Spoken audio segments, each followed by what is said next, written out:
The letter arrived on a Tuesday, tucked between a grain invoice and a wanted poster, and the moment Jedediah Calloway read the first line, he pushed back from the table, reached for his hat, and began saddling his horse before the ink on his fingers had dried.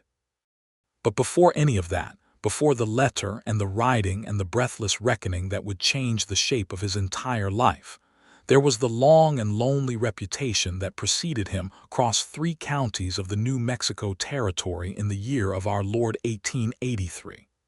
Jedediah Calloway was, by every observable measure, a good man. He was broad-shouldered and sun-darkened, with hands that had split wood and pulled calves and hauled fence posts since he was old enough to grip a tool properly. He had built his ranch outside the town of Cimarron from 40 acres of scrub brush and broken promise into something that looked, by any passing traveler's measure, like the kind of place a family ought to live. The barn was solid. The well was deep. The house had 2 rooms and a covered porch that faced west so the sunsets painted everything amber and red, and the sort of gold that made a man feel, for one brief sacred moment each evening, that things were going to be all right. The trouble was that Jedediah Calloway, despite being 29 years old and possessed of a working ranch, a sound reputation, and a face that made the women at Sunday service find reasons to smooth their hair, had turned down 6 brides in the span of 2 years, and nobody in Cimarron could properly explain why. The first woman had come from Santa Fe. Her name was Clara Whitmore, and she had arrived on the southbound stage with 2 trunks and a hopeful expression, and the very reasonable expectation that a letter of introduction from Reverend Parks would be sufficient grounds for matrimony. Jedediah had met her at the stage stop, held her bags, bought her supper at the hotel, and 2 days later had ridden to the Reverend's house with his hat in his hands, and the quiet but firm declaration that he did not think Clara Whitmore was meant to live on a working cattle ranch, and that it would be unkind to pretend otherwise. Clara Whitmore had gone back to Santa Fe, slightly mystified and not quite heartbroken. The second had been a widow from Taos named Margaret Elaine Finch, who had been recommended by 3 separate people, and who was, by every account, a sensible and capable woman. She lasted 4 days on the Calloway property before Jedediah again made his quiet refusal, and the explanation he gave was that he sensed they wanted different things from the future, though he could not have told anyone precisely what he himself wanted from it. The 3rd, 4th, and 5th women arrived across the following year in various states of hope and practical expectation, arranged through the growing network of matchmakers and ministers and well-meaning neighbors who had taken it upon themselves to resolve what they considered Jedediah Calloway's most pressing problem. Each time he was polite. Each time he was fair. And each time something in him simply would not move in the direction of yes. His closest friend, a cattle broker named Samuel Drury who operated out of a cluttered office on Cimarron's Main Street, had taken to calling it Jedediah's condition, though he said it with equal parts affection and frustration. "You are not a difficult man," Samuel had told him over whiskey one evening in November of '82. "You are not unpleasant to be around. You have a ranch that any woman with sense would see as a solid prospect. What precisely is the matter with you?" Jedediah had considered the question seriously, as he considered most things. He had looked into his glass and then out at the dark street beyond the window and finally said, "I don't know yet what I'm waiting for, but I'll know it when it arrives." Samuel had not found this answer satisfying, and most of Cimarron agreed with him. The 6th woman arrived in the spring of '83. Her name was Dorothea Marsh, and she had traveled all the way from Missouri with a genuine sweetness and a genuine willingness, and Jedediah had felt, standing beside her on his own porch watching the evening come in, something close to guilt. She was a fine woman. She deserved a man who looked at her and felt his chest go tight with wanting. Instead, he felt a respectful warmth, the kind you might feel toward a neighbor you trusted, and he knew with a certainty that was almost sad that it was not enough for either of them. He had paid for her return passage himself, and written her a letter of apology so sincere that Dorothea Marsh told her sister afterward it was the kindest rejection she had ever received, which she recognized was not exactly a high bar, but which she appreciated nonetheless. After Dorothea, the matchmaking network of Cimarron fell into something of an offended silence. Samuel Drury shook his head and spoke of it no more. The Reverend sighed. The women who arranged these things began to suspect that Jedediah Calloway was not so much a man in need of a wife as a man in need of something he could not name, and they washed their hands of it accordingly. And so the spring of '83 moved forward without ceremony, and Jedediah worked his ranch and mended his fences, and rode the perimeter of his land each morning in the blue-gray light before sunup.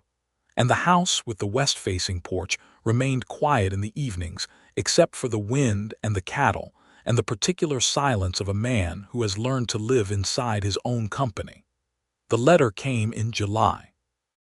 It was a Thursday, though Jedediah would later insist it was a Tuesday because somehow Tuesday felt more significant, the kind of day on which a life could reasonably pivot. The postal rider, a young man named Fletcher who made the route between Cimarron and the outlying homesteads twice a week, left a small bundle of correspondence in the tin box at the foot of Jedediah's drive.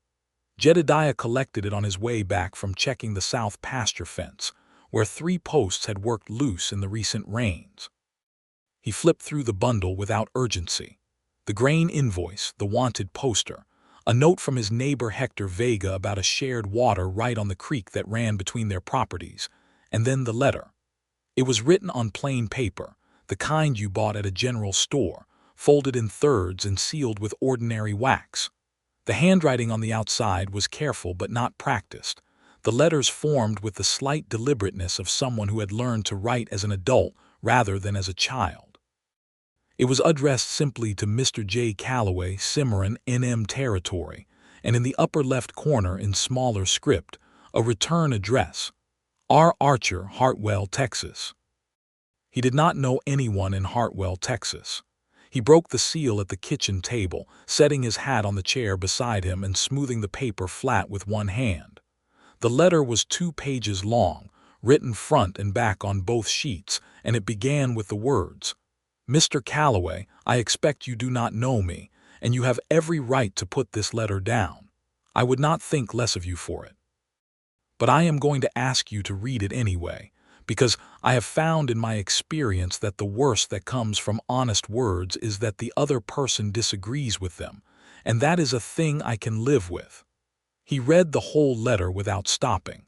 Her name was Rose Archer. She was 26 years old. She had been born in Georgia and had come west with her father when she was 16, first to Arkansas and then to Texas, following the particular westward drift that had carried so many people of that era toward a horizon that kept promising things it was not always prepared to deliver. Her father, a man named Thomas Archer, had died the previous winter of a lung sickness that had taken him slowly and without mercy, and Rose had spent the better part of 8 months nursing him and managing their small farm outside Hartwell. And when he was gone, she had been left with a property that was too much work for one person and not enough to hire help with, and a loneliness that she described in the letter with a directness that struck Jedediah as almost startling. She did not say she was lonely in the self-pitying way. She said it the way you would report the weather. Here is the condition, here is its duration, here is what I believe should be done about it. She wrote that she had been made aware, through a mutual acquaintance she did not name, that Jedediah Calloway was a rancher in the New Mexico Territory with a property of some substance and no wife, and that she was not writing to apply for the position the way one might apply for a job, but rather to introduce herself, because she had decided after much consideration that what she wanted was not simply a practical arrangement, but a real one. "I am not beautiful in the way that men generally mean when they say that word," she wrote, and Jedediah stopped at this line and read it again slowly. I am not soft-spoken or particularly accomplished at the domestic arts, though I can cook well enough and I know more about cattle than most women in this part of Texas, which is not a thing I say with apology. I have opinions and I will share them with you, and I am unlikely to change in that respect. I am, however, honest, and I work hard, and I have found that those two things wear better over time than the decorative qualities. What I am offering you, if you choose to engage with this letter at all, is the truth of who I am rather than a performance of who I think you want. If that is not of interest to you, I understand completely and I wish you well. She had written more after that. She had described her farm in Hartwell, the clay-red soil and the cottonwood trees along the creek bed, and the way the summer storms came in from the west looking like judgment and passing like grace.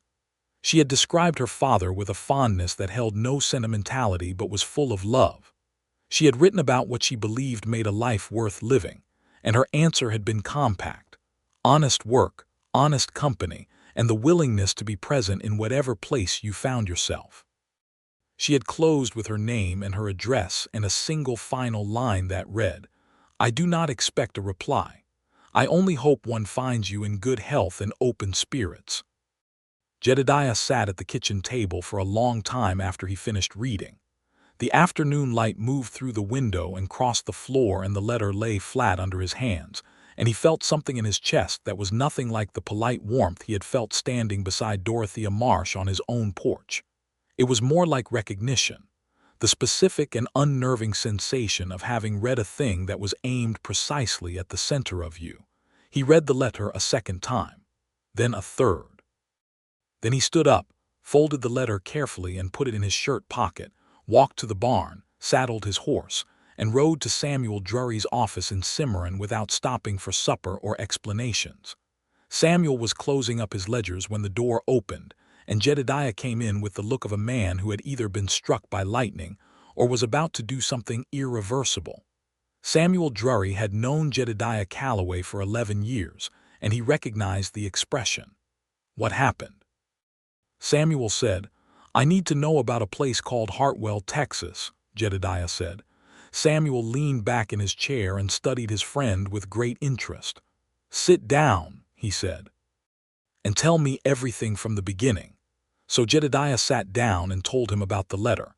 He did not read it aloud because some things are private, but he described it well enough that Samuel Drury, who was a practical man with a practical man's general skepticism about romantic matters, found himself leaning forward in his chair by the end of it.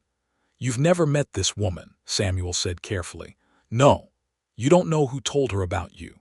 No. And yet you rode here like the barn was on fire." Jedediah looked at the letter in his hand. "Something like that," he said. "Jed," Samuel said, and his voice had lost its skeptical edge and taken on something quieter. "6 women in 2 years. I've watched you be decent and fair and careful with every single one of them. I've also watched you come back from each meeting looking the same way you looked before it, like a man who went looking for water and came home thirsty. You don't look like that right now." "No," Jedediah agreed. "I don't." "So what are you going to do?" Jedediah was quiet for a moment. Outside, the main street of Cimarron moved with its ordinary evening commerce, horses at the rail and boots on the boards, and the sound of someone playing a fiddle badly from the direction of the saloon. It was the sound of a small frontier town doing its best, which was a sound Jedediah had known all his adult life. "I'm going to write her back," he said. "And then if the reply is what I hope it is, I'm going to ride to Hartwell, Texas and meet Rose Archer in person." Samuel nodded slowly. "That is either the most sensible thing you've ever said or the most foolish," he said. "I genuinely cannot tell which." "Neither can I," Jedediah said, and the corner of his mouth moved. "But I'm going anyway." He wrote the letter that same night, sitting at his kitchen table by lamplight with the window open to the July dark and the sound of insects in the grass and the distant calling of something in the hills. He wrote the way he had learned to do most things, carefully, without waste, and with the full weight of his intention behind each word. He introduced himself honestly. He told her about the ranch, not bragging but describing, the way you might describe a landscape to someone who had never seen it. He told her about Cimarron and the land and the work and the particular quality of the New Mexico sky, which was a thing he found genuinely difficult to put into words, but attempted anyway. He told her he had read her letter 3 times, and that he had not done that with any correspondence in his memory, and that he thought she ought to know that because it seemed relevant. He said he was not a man given to impulse, and that this felt, nevertheless, like an impulse he was prepared to honor. He closed by asking if he might ride to Hartwell to meet her in person, and he said that he would make no demands of any kind, and that if they met and found each other unsuitable, he would take the measure of her as a person and ride home with respect for what she had chosen to share. He sealed the letter and rode to the postal station before dawn to make sure it went on the morning stage. Then he waited. The waiting was, he decided later, among the more instructive experiences of his adult life, because it revealed to him the full extent of his own investment in a woman he had never seen. He worked his ranch with his usual diligence, but his mind kept returning to the letter, to the particular quality of the voice in it, to the line about honesty wearing better over time than decorative qualities. He found himself listening harder to the wind when it came from the south, as if weather from the direction of Texas might carry something worth hearing.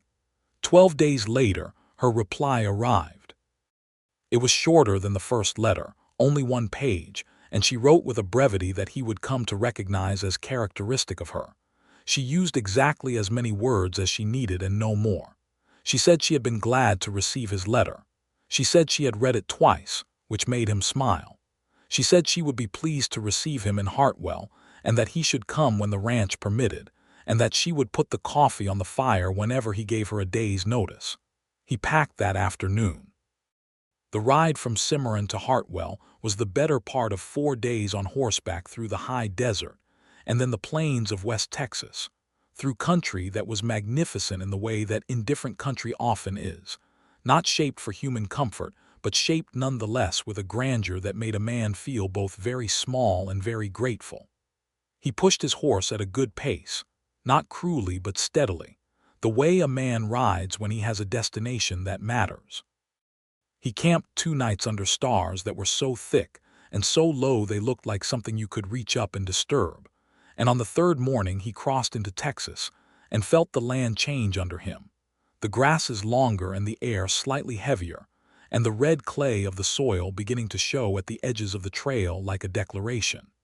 He sent a rider ahead with a note from the small town of Totham, giving her the day's notice she had requested. He arrived in Hartwell on a Friday afternoon in late July, with the heat pressing down from a sky that had the flat white intensity of high summer in West Texas. Hartwell was a small town, smaller than Cimarron, with a main street that held a general store, a livery, a land office, a blacksmith, a church with a listing steeple, and a saloon that looked considerably better maintained than the church. He asked at the general store for directions to the Archer property, and the man behind the counter, a stout fellow with excellent whiskers, gave him a long appraising look before providing them. "You the fella that wrote the letter?" the man asked. "I expect so," Jedediah said. The man nodded, apparently satisfied with this. "Rose Archer is a good woman," he said, in the tone of someone who considered himself authorized to make this statement. "You treat her right." "That is exactly what I intend," Jedediah said. He found the Archer property 2 miles east of town, down a lane lined with the cottonwood trees she had described in her letter. The farmhouse was modest and well kept, with a kitchen garden running along the south side and a small barn that leaned very slightly but had clearly been recently patched. The porch was bare boards but swept clean, and there was a coffee pot already on the fire outside, because the summer was too hot to run an indoor stove for unnecessary hours. She was standing by the fence of the stock pen when he rode up, and she did not make a production of coming to meet him. She simply watched him come with a steady, level gaze that reminded him, for no reason he could immediately name, of the way good land looks when you first see it, like something that will not perform itself for you but will reveal itself on its own terms. She was medium height and lean with dark hair pulled back practically, and a face that was interesting rather than classically pretty, with a strong jaw and brown eyes that assessed things with the particular directness of someone who had been making unassisted judgments for a long time. She was wearing a plain cotton dress and a work apron, and she had a hat on against the sun that had seen better years but was doing its job. He dismounted and she walked to meet him, and they stood 4 feet apart on the dry July grass and looked at each other, and Jedediah Calloway felt the recognition from the letter bloom in his chest into something larger and warmer and more specific. "Mr. Calloway," she said. Her voice was lower than he had somehow imagined and calm. "Miss Archer," he said, "I appreciate you receiving me." "I appreciate you writing," she said. "That's a long way to come." "I've made shorter trips for far less reason," he said, and the honesty of it surprised him slightly as it came out, but she received it without flinching, and the corner of her mouth moved in a way that was not quite a smile but was the beginning of the possibility of one. "Come and have coffee," she said. "You must be tired." They drank coffee in 2 plain chairs on the porch, and the conversation began in the careful way that conversations begin between people who have exchanged honest letters and are now calibrating the distance between those words and the living persons behind them. She asked about the ride. He described it.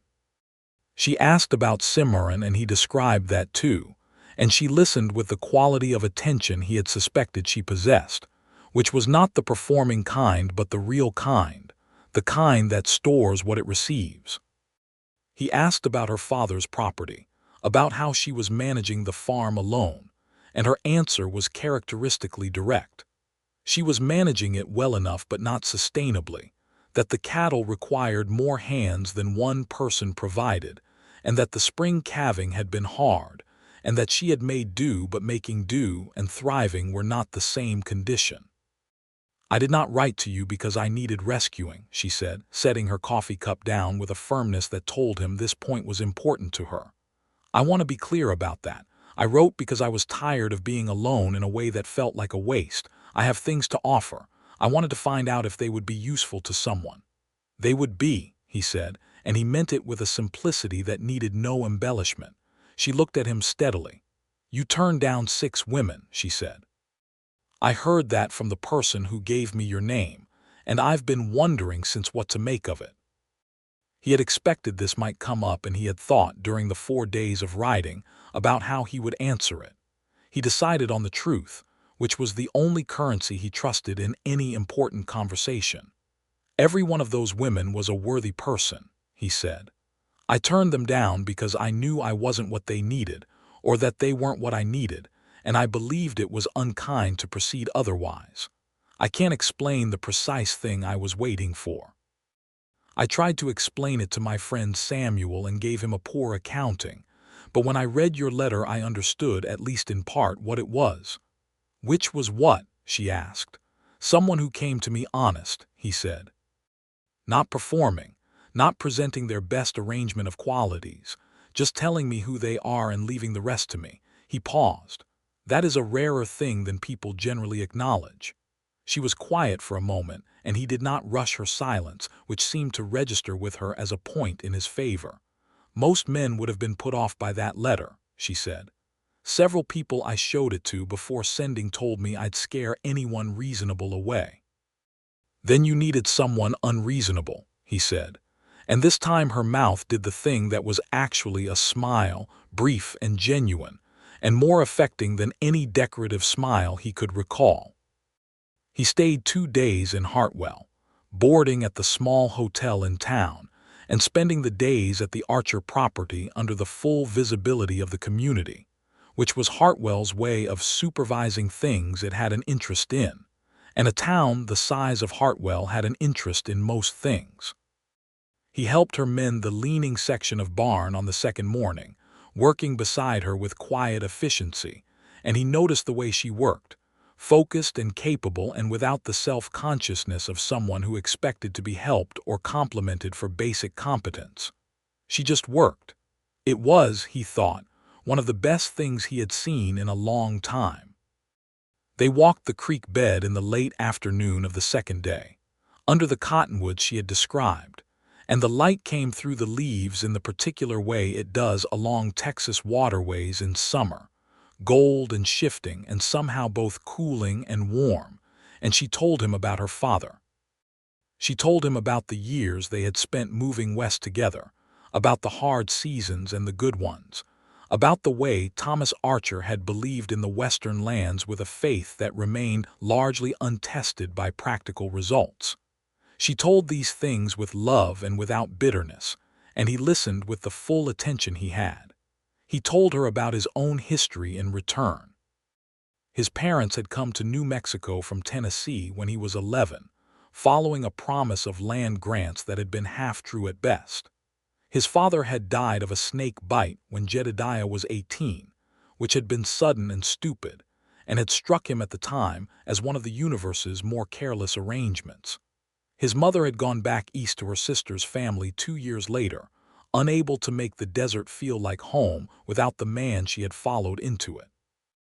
Jedediah had stayed because the land was his now, and because he had, by that point, decided he was a person of this country and not some other. "You chose to stay alone rather than leave," she said. "I chose to stay because it was mine," he said. "The alone part was not a choice exactly, it was more of a condition." "I know that condition," she said quietly. He looked at her in the shifting cottonwood light, and she looked back at him, and the creek moved between its banks with the small, determined sound of water that has somewhere important to be. And Jedediah Calloway felt with a certainty that was not dramatic, but was absolute that this was the person he had been unable to say yes to anyone else in anticipation of. He said none of this aloud, because it was only the second day and some things needed time to become speakable. She seemed to understand something of it anyway, because she did not look away, and after a moment she said in her direct, unhurried way, "I think this might be going somewhere, Mr. Calloway." "I believe it is, Miss Archer," he said. "Jedediah," she said. "Rose," he said, and that was how it began. He rode back to Cimarron with the letter in his shirt pocket and her voice in his head, and the particular warmth of those 2 days settled in his chest like a coal that would not go out in any wind. He told Samuel Drury what had happened, and Samuel listened with his ledger closed and his full attention given, which was his version of high ceremony. "Well," Samuel said when Jedediah finished. "What now?" "I'm going back in 3 weeks," Jedediah said, "and the time after that, and after that as long as it takes for one of us to say the thing that needs saying." "She sounds remarkable," Samuel said. "She is," Jedediah said, with the simplicity of a man reporting an observed fact. He wrote to her twice in those 3 weeks, and she wrote back twice, and the letters had a different quality now from that first exchange, less introductory and more inhabited, the way a house feels different after you've spent a night in it. She wrote about a coyote that had been troubling her henhouse and the strategy she had employed to discourage it, which had apparently been successful. She wrote about a book she was reading, a history of the Southwestern Territories, and expressed opinions about certain chapters that were confident and specific. He wrote about the summer range, and about a disagreement he'd had with a cattle buyer from Las Vegas that he had handled with restraint he was not certain the buyer deserved. He wrote about the way the ranch looked in the early morning light and realized, writing it, that he was describing it to her the way you describe a home to someone you are thinking about bringing there. The second visit was longer. He stayed 4 days, again boarding in town because propriety was not yet something that could be set aside without the town of Hartwell taking permanent note of it. And during those 4 days, they covered a great deal more ground in each other's company. They argued good-naturedly about the proper way to treat a sick steer, with Rose holding a position based on her own experience that turned out to be well supported by a veterinary manual Jedediah had been given by the county agricultural officer the previous year. He conceded the point without difficulty, and she received the concession with neither triumph nor surprise, just acknowledgment, which he found quietly delightful. On the third evening, they sat on her porch after supper with the stars coming out over the Texas plain, and he asked her carefully what she imagined her life looking like in 10 years. She considered the question for a long while, which he had learned was characteristic of her. She did not rush answers to things that deserved consideration. Land, she said finally. Good land, cattle, a house that's full enough that the quiet at the end of the day feels like rest and not like absence. She paused. Children, if that's given to me, I think I would be a good mother. I'm honest and consistent, and I do not give up on things easily. Those seem like useful qualities. They are, he said. What about you? She asked, turning to look at him. He looked at the stars for a moment and then at her, and he said the same. They looked at each other in the porch dark, and the full weight of what they were circling was present between them, and neither of them looked away from it. Jedediah, she said. Yes. I think you should say what you're thinking, she said. I've found from experience that the longer the important things wait to be said, the heavier they get. He felt a laugh start in his chest, quiet and real. You are the most direct person I have ever met, he said. That has been said to me before, mostly as criticism, she said. I trust you mean it differently. I mean it as the finest compliment I know how to give, he said. She was watching him steadily, and the night was warm and the stars were very bright, and somewhere in the dark, a night bird made its comment on the proceedings. I came to Hartwell because a letter told me the truth, he said. And I rode 4 days through the desert because I recognized something in that truth that I had been waiting for without knowing I was waiting. I have been on this porch 4 evenings now, and each time I leave I am aware, in a way I am not accustomed to being aware, of the distance between this porch and Cimarron. He stopped and gathered himself. I am trying to say, as plainly as I can, that I would like permission to court you properly, and that if the courting goes as I hope, I will ask you the larger question. She was quiet for 1 moment, and then 2, and then she said, You have my permission, Jedediah. And the way she said his name had a warmth in it that was new and specific and meant only for him, and he felt it land in the center of his chest and stay there. The courtship proceeded across 4 more visits, each one a substantial ride, and each one better than the last, because they were people who grew in each other's company rather than diminishing, which is the particular quality that distinguishes a relationship worth having from one that merely looks the part. In September, he brought her a book he had ordered from a bookseller in Santa Fe, a collection of essays on ranching and land management that she had mentioned wanting to read, and she received it with a pleasure that was genuine and uncomplicated, and told him it was the best gift she had been given in years. He believed her, which made it better. In October, she rode to Cimarron. This was not an insignificant act. A single woman traveling to visit a man, even in the context of an established courtship, was a thing that Texas and New Mexico territory both had opinions about, and she navigated those opinions with the same direct competence she brought to everything else. She traveled with a letter from Reverend Marsh in Hartwell explaining the nature of the visit, and she stayed with a family in Cimarron named Vasquez who had a spare room and who were friends of Samuel Drury's, and who agreed to the arrangement with the genuine frontier hospitality that was one of the genuinely good qualities of that era and place. Jedediah showed her the ranch. He walked her through every part of it, the barn and the south pasture and the north fence line and the creek bed where the willows grew and the hill behind the property from which, on clear days, you could see the Sangre de Cristo Mountains to the north. And she looked at all of it with the same focused, assessing gaze she brought to everything. And he watched her looking and felt something both vulnerable and hopeful, the way you feel when you have shown someone the thing you have built and you care what they think. She stood on the hill with the October wind moving her hair loose from its pins and looked north at the mountains and said nothing for a long time, and he stood beside her and gave her the silence. It's beautiful, she said finally, and she was not talking about a performance. She meant it the way you mean a thing when the truth of it catches you before your manners do. Yes, he said. He was not looking at the mountains. She caught the direction of this and turned to look at him, and her expression held something new in it, something open and a little uncertain, which was the first time he had seen uncertainty in her face, and it made her, if possible, more real to him. "Jedediah," she said, and there was something in her voice that was asking something without quite asking it. "Rose," he said, "I told you last time that I would ask you the larger question when the courting had gone as I hoped. It has gone better than I hoped, by a considerable measure." He stopped. He had thought about how he would do this and had decided that the only way was directly, the way she did things, the way he was learning from her. "I am asking you to marry me. Not as an arrangement or a solution or a practical measure.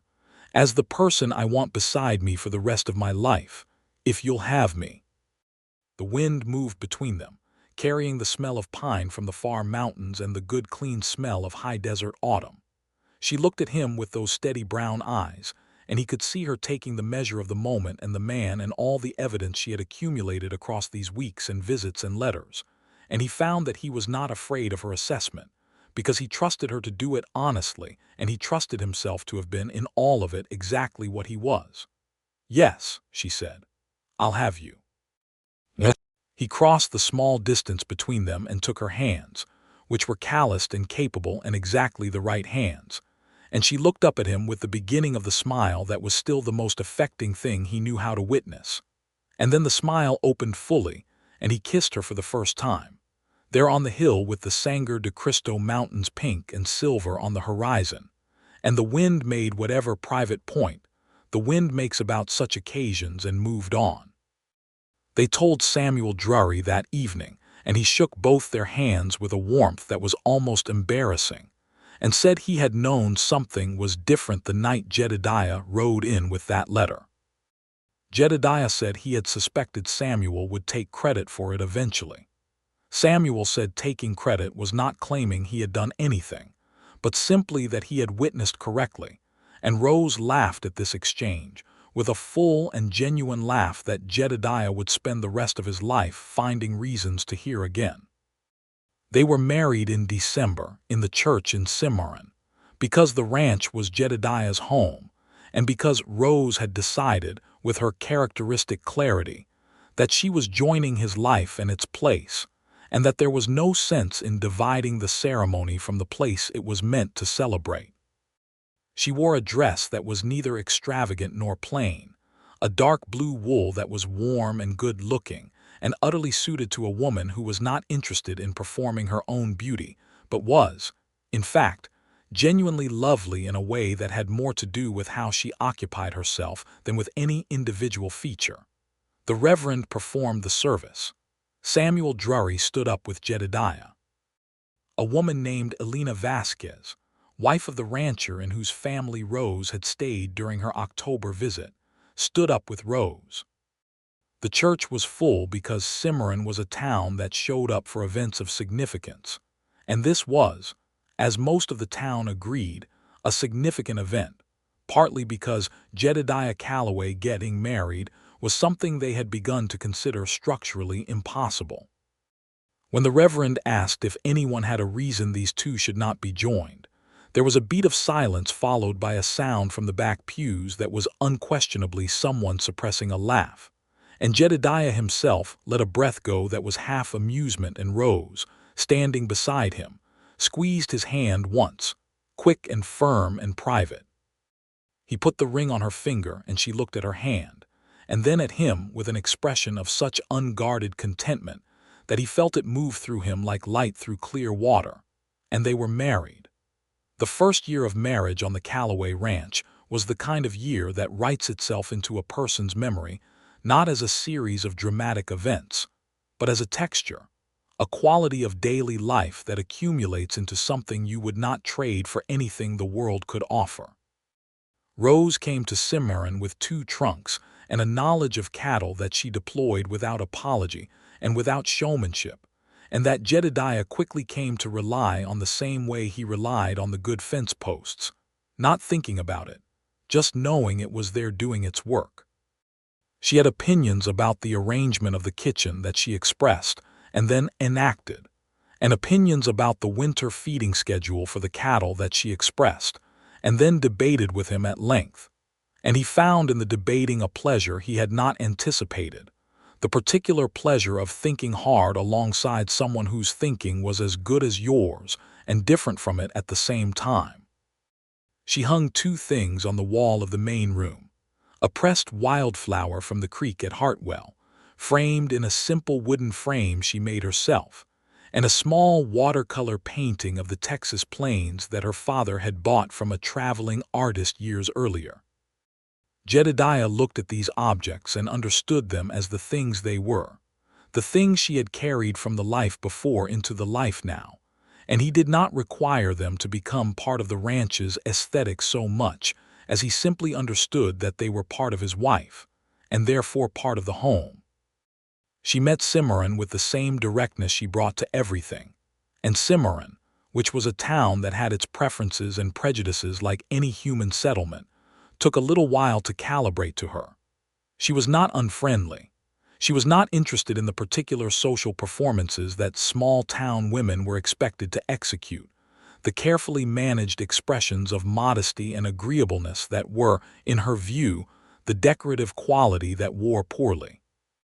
She was straightforward and capable, and she showed up to help when help was needed, including the week in January when the Vasquez family had a barn fire, and Rose was there with water and good sense before most people had finished deciding what to do.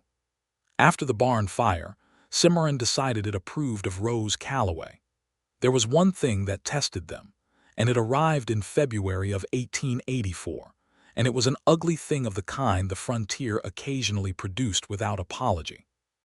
A cattle broker named Dunmore, who operated along the southeastern New Mexico range, had a long-standing claim against a stretch of grazing land that abutted the southern edge of the Calloway property, a claim that Jedediah's examination of the original land records suggested was not legitimate, but which Dunmore pursued with the persistence of a man who confused loudness with right.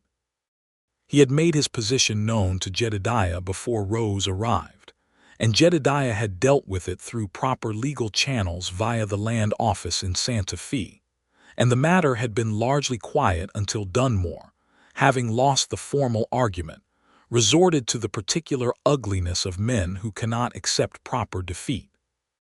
He let it be known, through the kind of sideways talk that small communities spread efficiently, that there was something improper about the manner in which Jedediah had come to marry Rose, that the letter-writing business was irregular, and that a woman who traveled alone to a man's property was a woman whose character was in question. This reached Rose on a Tuesday morning at the general store through the medium of an older woman named Mrs. Hendricks, who repeated it to her with the misguided conviction that she was doing Rose a favor by warning her what was being said. Rose came home, unsaddled her horse, fed the animals, came inside, and told Jedediah about it with her arms crossed and her eyes carrying a particular quality of controlled anger that he had not previously seen in full force and which he found, even in the difficulty of the moment, clarifying. "I want to be clear," she said. "I am not embarrassed by how this began. I am not embarrassed by the letter or the writing or any of it. I wrote honestly to a man I thought might be worth knowing, and I was right, and there is nothing in that I intend to be ashamed of." "There isn't," he said firmly. "Nothing whatsoever. What I want to know," she said, "is what you intend to do about Dunmore, because this is his doing and it is small and mean and I want it addressed. What Jedediah did about Dunmore was clean and legal and thorough." He returned to the land office in Santa Fe with additional documentation that Samuel Drury had helped him locate, survey records from the original territorial grants that made the boundary question definitively clear, and he filed a formal complaint against Dunmore's conduct with the territorial administration. He also, in a less official capacity, had a direct conversation with Dunmore in the presence of two witnesses in which he said, with the calm that is more effective than any raised voice, that further aspersions cast on his wife's character would be met with legal action, and that Dunmore might want to consider carefully whether his preferred outcome was worth the cost. Dunmore, who was a bully of the kind that requires a specific kind of measured response, understood the message and directed his ugliness elsewhere. The matter was formally settled by spring, the land boundary confirmed in the Calloway name, and Dunmore's local influence substantially diminished by the process of people watching him conduct himself poorly and then lose anyway.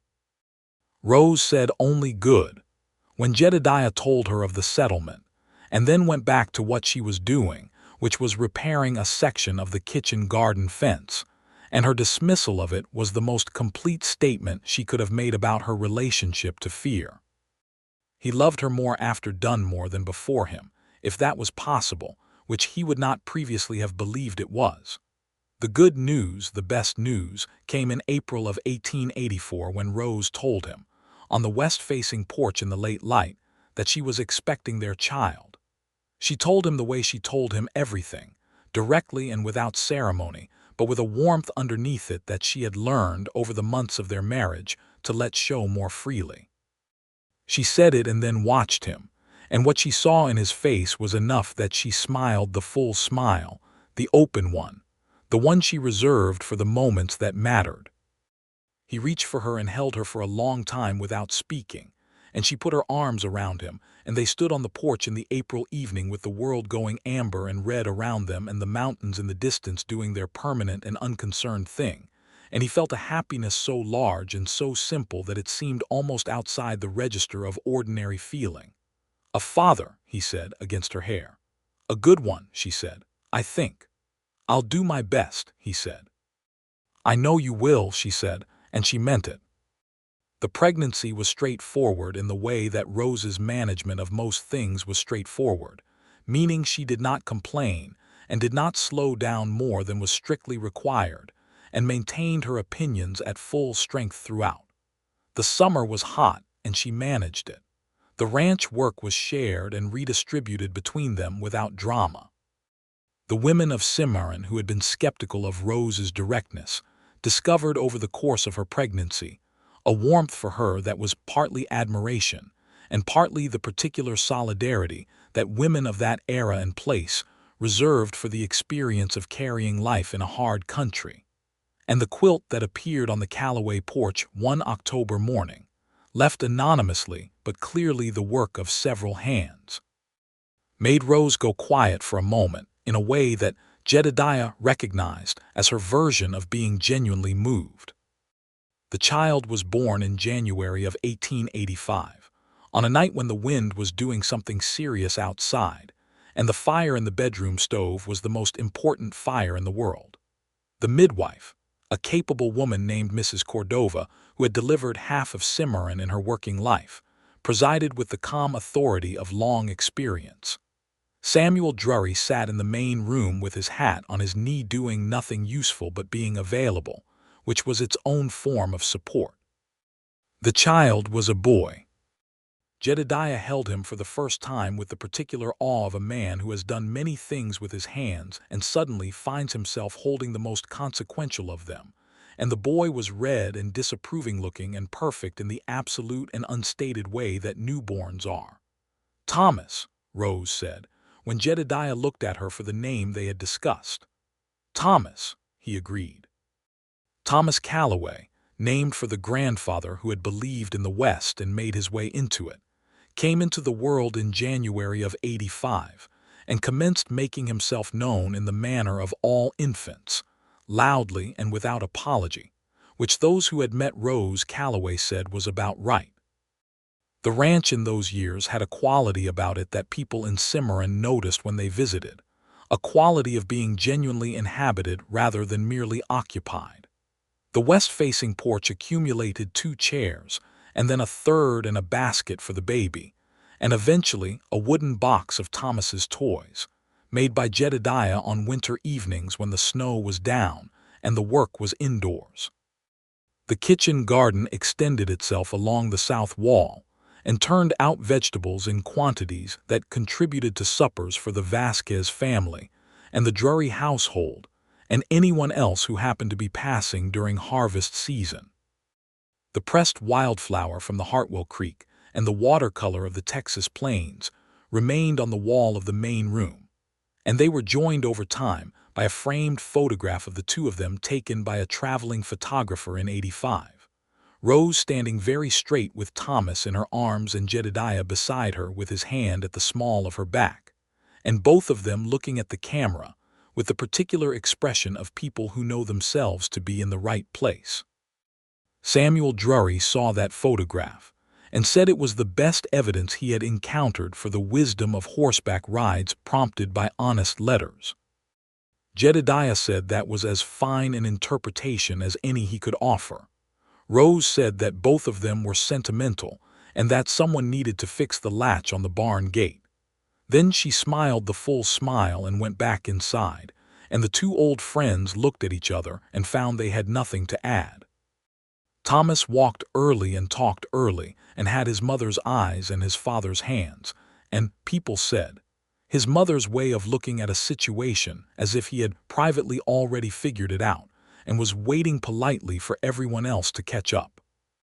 He learned the ranch alongside both of them, riding before most children do in the manner of ranch children of that era, perched in front of his father on the saddle horse, and learning the kitchen garden from his mother with a concentration that surprised both parents. In the summer of 1887, Rose told Jedediah on the west-facing porch again, in the same late light, that there was a second child coming. This time she told him, and he turned to look at her, and there was something in his expression that was even fuller than the first time, the fullness of a man who has been given a great thing and found, in the giving of more, that his capacity for gratitude has not been exhausted. "Is that all right?" she asked, which surprised him because she so rarely phrased her statements as questions. "Rose," he said, "it is not simply all right, it is wonderful." She let out a breath that told him she had been carrying a slight uncertainty, which in turn told him something about her own internal workings that he found both touching and important to remember. "I thought so," she said. "But I wanted to hear you say it." "I'll say it as many times as you need," he said. The second child arrived in February of '88, a girl this time, with her father's coloring, and a disposition that was sunny in a way that surprised both parents given the prevailing temperaments on either side of her inheritance. They named her Sarah, for Jedediah's mother, who was still living with her sister's family in Tennessee, and who received the news by letter with a reply so full of warmth that Rose read it twice, and then wrote back a full 3 pages that constituted the beginning of a correspondence between the two women that lasted the rest of their lives. Thomas Calloway, now 3, received his sister with the grave and slightly territorial attention of an older sibling, and within a week had decided he approved of her, which approval he expressed by bringing her objects of interest from around the house and laying them beside her in the manner of someone presenting an important review. Jedediah watched his son do this one morning from the doorway of the bedroom, and felt a thing that had no adequate name in the vocabulary available to him, but which encompassed the complete satisfaction of a life built deliberately and inhabited fully, the particular grace of having been lost, and then found, and having known the difference. He carried this feeling with him across the years that followed, the way you carry a well-made thing, not heavily but with the constant awareness of its quality and worth. The ranch grew steadily, the herd expanded, the land was improved by the combination of his knowledge of it and Rose's additional insights about cattle management and soil and the particular demands of that high desert country.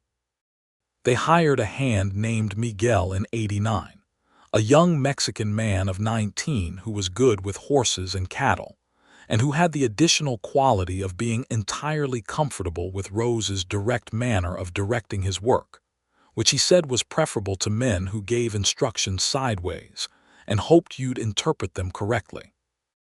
The territory became the state of New Mexico in 1912, which was a political development that reached the Calloway Ranch as an item of interest rather than urgency, since the land and the work and the life on it remained what they had always been regardless of what they were officially called.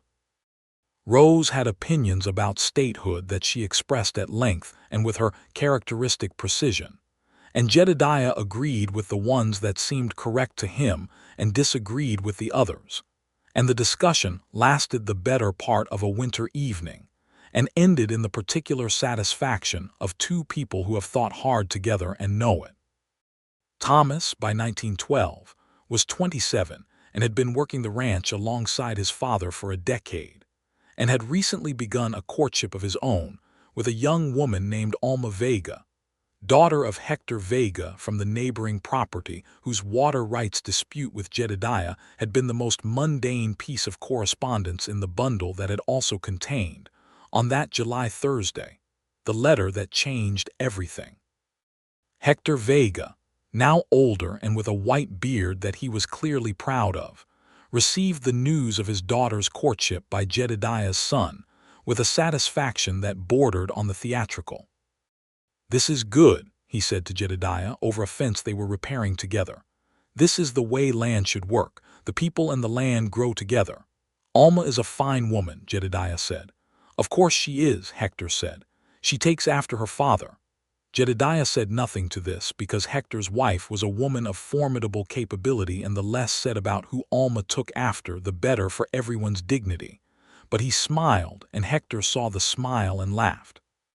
Sarah, at 24, had gone to a teacher's college in Santa Fe and returned to Cimarron to teach at the local school, a development that pleased Rose in ways she expressed with uncharacteristic emotion. Because education had been a thing Rose had always wanted more of and had not been able to access in the manner she would have chosen, and watching her daughter step into it with ease felt like a kind of inherited grace. On a Sunday evening in the summer of 1913, Jedediah and Rose sat on the west-facing porch, which had been rebuilt twice since the original construction and had acquired over its years a quality of permanence that the original raw lumber had only suggested.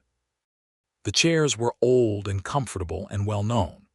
The coffee cups between them were the kind you use because you know where they are in the dark. The mountains to the north were the same mountains they had always been, pink at this hour and then going to purple, and then to the dark that turned them to shapes, to suggestions, to the particular presence that certain landforms maintain even when you can no longer see them clearly.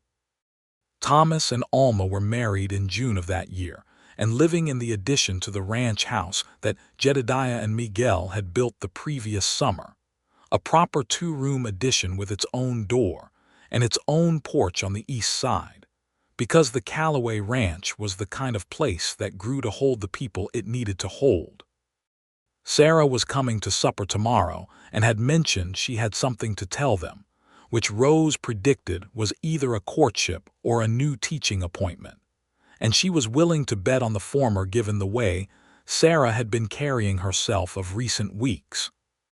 Jedediah set his coffee cup down and looked at the mountains and then at his wife beside him, and Rose turned to look at him with the same directness and steadiness that she had looked at him across the fence of her stock pen in Hartwell, Texas in July of 1883, all those years and miles and seasons ago, and the brown eyes were the same eyes, and the quality of the gaze was unchanged by the years. "What are you thinking?" she asked. He thought about what he was thinking. He thought about the letter folded in his shirt pocket on that July afternoon, about the recognition that had risen in him like water finding its level, about the 4 days of riding and the coffee on the fire, and the cottonwoods along the creek and the hill above the ranch, with the mountains in the distance. He thought about 6 women he had treated fairly and sent home because the thing he was waiting for had not yet arrived, about Samuel Drury's 11 years of friendship and his perfect willingness to witness. He thought about Dunmore and the proper resolution of small ugliness through correct channels. About Thomas born red and disapproving in a January snowstorm and Sarah born sunny in February. About Rose standing on the hill with the wind in her hair saying it was beautiful and meaning it. About all the evenings on this porch, accumulated like good timber, each one solid and useful and part of what the whole thing rested on. "I'm thinking," he said slowly. about a letter.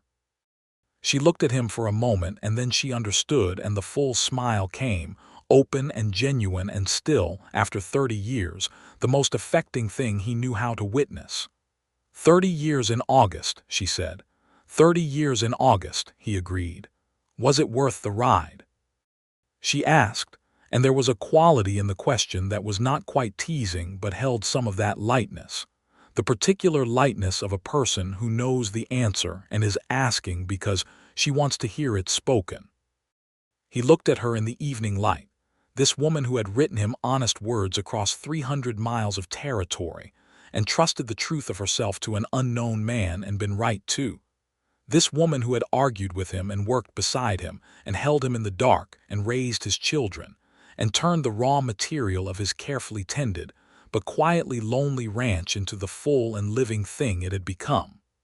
Rose, he said, I would ride twice the distance on a worse horse in worse weather without question.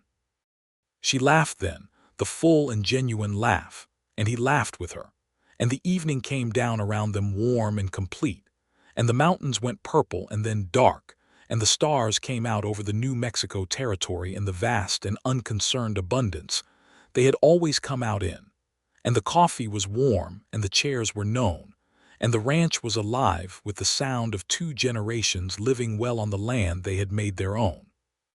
Inside, they could hear Thomas and Alma in the East Addition, the low murmur of a couple in the easy conversation of an ordinary evening, and it struck Jedediah, in the way that the good things sometimes strike you most clearly when they are simply there, quietly ongoing, that this was the sound he had been riding toward before he even knew he was riding. The sound of a house full enough that the quiet at the end of the day was rest and not absence. He remembered her saying those words on the porch in Hartwell in the October dark, and he had recognized them as true without yet having full possession of them. And now he had them fully and with no reservations, and they were everything she had said they would be. He reached across the space between the chairs and took her hand, the calloused and capable hand he had first held on a hill in October, and she turned her palm up to receive his and held on with the easy certainty of someone who has held the same hand across 30 years of ordinary and extraordinary days and finds it, every time, exactly right. Tomorrow Sarah comes, she said. Tomorrow Sarah comes, he agreed.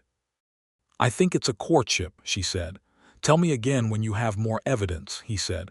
I have considerable evidence already, she said. A mother notices things. You notice everything, he said. You always have. She squeezed his hand once, the same quick firm squeeze she had given him at the altar all those years ago, private and certain, and he felt it the same way he had felt it then, as a small and exact communication between 2 people who had learned each other's language to the level of fluency. They sat in the gathering dark and the stars accumulated overhead, and the ranch breathed around them, the cattle in the south pasture, and the horses in the barn and the kitchen garden along the south wall, still putting out the late summer vegetables, and the cottonwood tree they had planted beside the creek from a seedling rose, had brought from Hartwell in a damp cloth when she came to be married, grown now into something substantial, that spread its shade across the bank every afternoon and was, as far as the ranch's visual character went, one of its most distinguished features. Samuel Drury had died in 1908, and they had mourned him properly and spoken of him, often afterward in the way you speak of people who were present for the important things, and whose absence is therefore always slightly specific.